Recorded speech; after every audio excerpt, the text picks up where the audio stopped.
केही तुमको भल पाआंतु अबा न पाआंतु तुमे किंतु समस्त को भल पाउथाओ।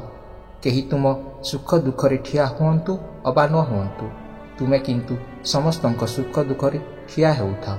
देखिब समय आसीब समस्ते ही तुमको मने पकाइबे। तुमर कार्यधारा जदि ठीक अच्छी समय कहब तुमे कहार केते निजर।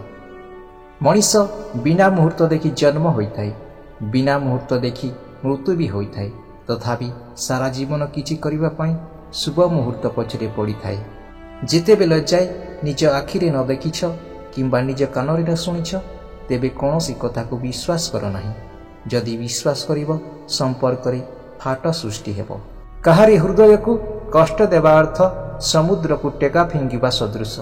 कारण फिंगा जाइथिबा टेका केते जे गभीर को जाइथिबो से कथा आकलन करिबा असंभव। मनुष्यर पतन सही समय रे आरंभ होई जाइथाय जेबे से निज लोकन को खोसैबा पाई अन्य लोकन ठारू बुद्धि नहीं थाए।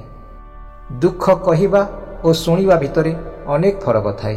कारण दुख शुणिथिबा लोकटी केवल अनुभव करिथाय किंतु दुख कहूथबा लोकटी दुख को अंगे निभाई थाए। संसार रे भल काम करिबा अर्थ निंदा और कष्ट मिलिबो। कारण मिठा फल फलुथुबा वृक्ष को बेसी ढेला माड़ हुई। जीवन पथरे भल मनीष हेले बेसी दुख मिले।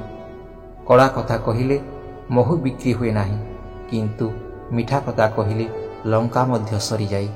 खुशी रे थांतु भलरे रुहंतु। वीडियोटी भल लागिथिले लाइक शेयर सब्सक्राइब कमेंट करंतु। जय श्री जगन्नाथ।